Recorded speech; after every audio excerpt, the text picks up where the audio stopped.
আসসালামু আলাইকুম। Doctor consultancy থেকে আমি আসাদুল্লাহ টিভি.বিডি ইউটিউব চ্যানেল থেকে আসাদুল্লাহ কনসালটেন্ট আছি তোমাদের সাথে। MBBS final year. আজকে যারা এই মেডিকেল অ্যাডমিশন দিবা, তোমাদের অ্যাডমিশনে আজকে অলরেডি কত তারিখ? আজকে হচ্ছে তোমার 10 তারিখ। হ্যাঁ, তো তোমার কিন্তু আর 1 মাস 1 দিন পরে মেডিকেল অ্যাডমিশন অনুষ্ঠিত হয়ে যাবে ডিসেম্বরের 12 তারিখে। বুঝতে পারতেছো এই সময়টা তোমার কতটা কষ্টের মধ্যে যাচ্ছে, কতটা ডিপ্রেশনে যাচ্ছে, কতটা হতাশার মধ্যে অতিবাহিত করতেছো। এটা আসলে আমি বুঝতেছি, যেহেতু আমরাও 5 বছর আগে এগুলি পার করে আসছিলাম। তো এই একটা মাস তুমি নিজেকে কিভাবে পরিচালনা করবে, কিভাবে প্রস্তুতি নেবে, কিভাবে নিজের কনফিডেন্স গ্রো করবে, এবং কিভাবে তোমার কি করলে চান্স পাওয়ার সম্ভাবনা বেড়ে যাবে, এবং ভালো একটা রেজাল্ট তৈরি করতে পারবে, এই বিষয়টা নিয়ে আজকে আমি আলোচনা করব। হ্যাঁ, দেখো যে এই মুহূর্তে তোমার কি করণীয়।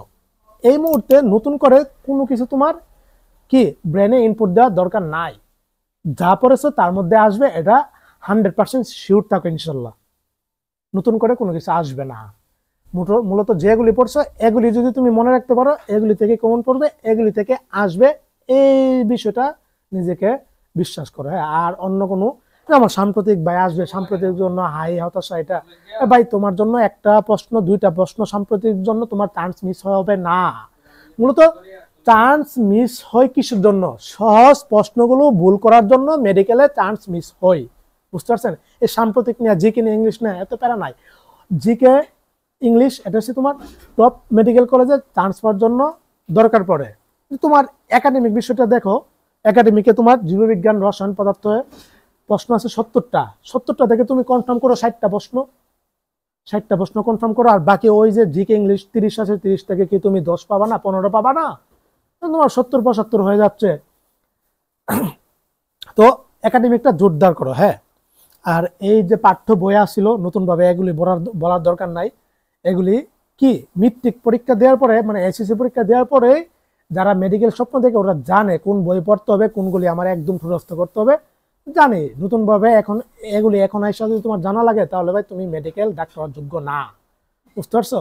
জীববিজ্ঞান আবুল হাসান স্যারের বই, মানে উদ্ভিদ বিজ্ঞান, প্রাণী বিজ্ঞান গাজী আজমল স্যারের বই, রসায়ন প্রথম পত্র দ্বিতীয় পত্র হলো হাজারি স্যারের বই, পদার্থ প্রথম পত্র দ্বিতীয় পত্র হলো আমির হোসেন স্যারের বই। বাস, এগুলি ফার্স্ট ইয়ার থেকে তোমার মুখস্থ থাকতে হবে। এগুলি মেডিকেল অ্যাডমিশনে যুগ যুগ ধরে এগুলি থেকে প্রশ্ন আসে। এমনকি বিগত অটোমেশন আসার পর আমরা দেখলাম যে অনুশীলনী থেকে হুবহু বিগত 3 বছর কপি পেস্ট প্রশ্ন তুলে দিচ্ছে, যেগুলি মেডিকেল ইতিহাসে আগে ছিল না।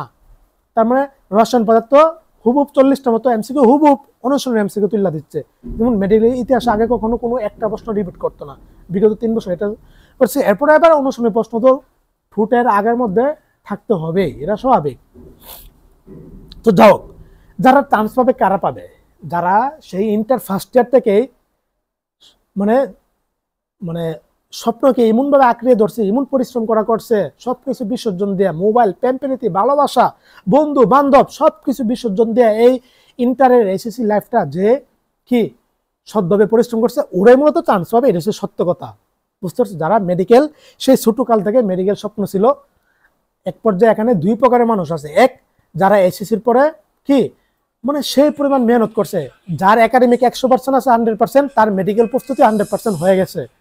আর এখানে কিছু সংখ্যক আছে আবেগী, মানে মেডিকেল স্বপ্ন, মেডিকেল অ্যাডমিশন দিবে, কিন্তু ওইভাবে পরিশ্রম করছে না, মিডল টাইপের অথবা মধ্যম সারির ওরা। বুঝতে পারছো? ওদের চান্স না হলে ভালো একটা রেজাল্ট হবে। এরপর সেকেন্ড টাইম হিসেবে ওটা শুধরাতে হবে তোমার। এই একটা মাস তোমার কি করণীয়? বইগুলি 1 মাসে তোমার 2 বার করে রিভিশন দিতে হবে ভালোভাবে। প্রত্যেকটা বই 2 বার করে তোমার রিভিশন দিতে হবে। বুঝতে পারছো? আপাতত আমি 2 বার দিলাম, আর সেকেন্ড টাইম যদি হয়ে থাকে তাহলে 3 বার। ফার্স্ট টাইমারদের জন্য আমি 2 বার দিলাম, সেকেন্ড টাইমারদের জন্য আমি 3 বার দিলাম। প্রত্যেকটা বই একরে তোমার 3 বার করে রিভিশন দিতে হবে। এক গেল, এটা দাগানো লাইনগুলি শুধু। তারপরে হলো তোমার যত এমসিকিউ আছে, এবার তোমার এটা কোচিং এর হোক, পাঠ্য বইয়ের হোক, বইয়ের হোক, এমসিকিউ তুমি প্র্যাকটিস করবা। বুঝতে পারছো? প্র্যাকটিস মানে তোমার এখন প্র্যাকটিস করবা, নিজে নিজে এক্সাম দিবা। আর এমসিকিউ দৈনিক 1-2 হাজারের মতো এমসিকিউ পড়বা, মানে স্ক্রিন করবা, চোখ দিয়ে পড়বা, দেখবা, বাস এটা করবা। এই দুটো হচ্ছে তোমার মেন কাজ। জিকে ইংলিশের জন্য কি করবা? বিগত dental, medical, BCS, DU GK English ভালোভাবে পড়বা, এখান থেকে কমন পাবা ইনশাল্লাহ। বুঝতে পারছো? এখান থেকে 15টা থেকে দেখবে যে 10টা অটোমেটিকলি কমন পাবা। জিকে মানে জেনারেল নলেজ, সাধারণ জ্ঞান, এখানে অসাধারণ কোনো প্রশ্ন করবে না, সাধারণ প্রশ্নই করবে, বুঝতে পারছো? অ্যাডমিশনে গিয়ে তোমার নার্ভাসনেস হয়ে যাবা, তুমি অনেক কি ডিমোটিভেটেড হয়ে যাবা, অনেক তুমি বইবৃত্তি ঢুকে যাবে, তোমার হার্টবিট বেড়ে যাবে, তোমার ইমিউন পরিস্থিতি হবে, নার্ভাসনেস হয়ে যাবা। এটার জন্য কি ভালো উপস্থিত থাকা সত্ত্বেও অ্যাডমিশন খারাপ হয়ে যায়, বুঝতে পারছো? সুতরাং এই নার্ভাসনেসটা সেকেন্ড টাইম যারা, ওদের আবার কাজ হয় না, ওরা আবার একবার পরীক্ষা দিয়ে অভিজ্ঞতা পেয়ে যায়। তো ওইটা নিজের মতো কন্ট্রোল রাখবো, সমস্যা নেই। এরপরে পরীক্ষা হলে যখন নার্ভাসনেস হয়ে যাবা, তখন তুমি ওইগুলো, আমি অ্যাডমিশন আগে আরো কিছু ভিডিও দিব না, এখন দিলে বুঝবো না, মানে তুমি শ্বাস প্রশ্বাসের একটা ব্যায়াম আছে, ওইটা করবা, বুঝতে পারছো? একটু নীরব হইয়া মানে জোরে নিঃশ্বাস নিয়ে, এটা অনেকক্ষণ পরে তুমি কি এই নিঃশ্বাসটা সারবা, বুঝতে পারছো? এভাবে একটা ইয়ে করো, তখন মস্তিষ্কের স্ট্রেসটা কমা যাবে, রিল্যাক্স হয়ে যাবা। তারপরে কিছু অ্যাডমিশন হলে ঢোকার আগে কিছু গ্লুকোজ এনার্জি, তোমরা জানো যে মস্তিষ্কের খাবার হচ্ছে গ্লুকোজ, তখন কিছু মিষ্টি জাতীয় খাবার অথবা কিছু গ্লুকোজ, তুমি 1 বোতল কি পানির গ্লুকোজ খেয়ে নিবা, বুঝতে পারছো? মস্তিষ্ক একদম ঠান্ডা রাখবা, বাস, এ হচ্ছে ঘটনা। আর আপাতত তুমি রাত্রের স্ক্রিনটা 1 মাস মোবাইল থেকে একদম দূরে থাকো। সার্কুলার আবেদন সবকিছু তোমার মোবাইল যদি তোমার হাতে নাও থাকে, তখনও তুমি জানবা, মোবাইলটা একটু রাইখা দাও দৈনিক। এখন একদমই যদি যারা একদম বেশি মোবাইল আসক্ত, দৈনিক আমি দিলাম যে 30 মিনিট মোবাইলটা ব্যবহার করবা, স্ক্রিন টাইম ব্যবহার করবা, মোবাইলটা হাতে ধরবা। আমাদের অ্যাডমিশনের সময় বেটা মোবাইল ফালায় রাখতাম, ফজর নামাজ পড়ে হিসাব পড়তাম, সন্ধ্যার সময় পড়া থেকে উঠতাম, মাঝখানে শুধু গোসলটা আর হচ্ছে নামাজটা আর হচ্ছে খাবারটা, বুঝতে পারছো? সকালে খাবার খাইতাম না, সকালে হালকা একটু খাবার খাই, এই সকালে আর দুপুরে খাবার খাইতাম সন্ধ্যার সময়, মানে বিকালের দিক দিয়া, বুঝতে পারছো? রুম যে বন্দি হতাম, তালা মারতাম, এই রুম বন্দি হতাম, মোবাইল টোবাইল সবকিছু রেখে দিতাম, বুঝতে পারছো বিষয়টা? একটা বই শেষ করে রিভিশন দিয়া এই 10 ঘন্টায় তারপরে বসা থেকে উঠতাম। এই একটা মাস তোমার এই পরিমাণ মেহনত পরিশ্রম করতে হবে। রাত্রে 11টা-12টার মধ্যে ঘুমিয়ে যাবা, বাস, ভোরে 4টার মধ্যে ওইটা আবার পড়ালেখা শুরু করে দিবা, বুঝতে পারছো? আর রুটিন যদি এটা পরিবর্তন না করতে পারো, যেটা আছে এটা চলতে থাকো, কারণ তুমি চাইলে রুটিন পরিবর্তন করতে পারবে না। তোমার যে বায়োলজিক্যাল ক্লক ঘড়ি, এটা তোমার সেটআপ হয়ে গেছে, তুমি চাইলে এখন এটা ওইভাবে পারবে না, কষ্টকর হয়ে যাবে। এরপরও চেষ্টা করো, বুঝতে পারছো? একটু ভালো খাবার দাবার খাবা এই কয়দিন, পুষ্টিকর খাবার, দুধ, ডিম, মাংস, মানে দুধ ডিমটা নিয়মিত খাবা, বাকি পুষ্টিকর খাবারগুলি একটু ভালোভাবে খাওয়া দাওয়া করবা, বুঝতে পারছো? সার্কুলার আজকে দিয়ে দিবে, একটু আমি পরে আলোচনা করব।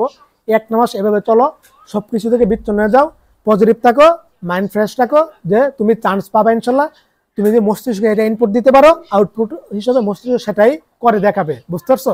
সুতরাং মাইন্ড সেটআপ ঠিক রাখো, বুঝতে পারছো? এখান থেকে তুমি ডিমোটিভেটেড হয় না, বইবৃত্তি হতাশা আসবেই। ইবাদত করো, আল্লাহকে ডাকো, কোরআন তেলাওয়াত করো, জিকির করো, নামাজ পড়ো, নফল ইবাদত করো, মাঝে মধ্যে রোজা রাখো, বাস, ঠিক হয়ে যাবে। আল্লাহর সাহায্য চাও, আল্লাহ যে 100টা এমসিকিউ আসবে, 100টা এমসিকিউ আমার চোখের সামনে তুলে ধরেন, আমাকে পড়িয়ে দেন, যেন ইনশাল্লাহ আমি চান্স পেয়ে যাই।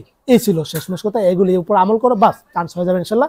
দেখা হবে তোমাদের পরের কন্টেন্ট নিয়ে। সবাই ভালো থেকো, সুস্থ থাকো, সকলের জন্য অনেক অনেক শুভকামনা রইল। আসসালামু আলাইকুম ওয়া রাহমাতুল্লাহি ওয়া বারাকাতুহু।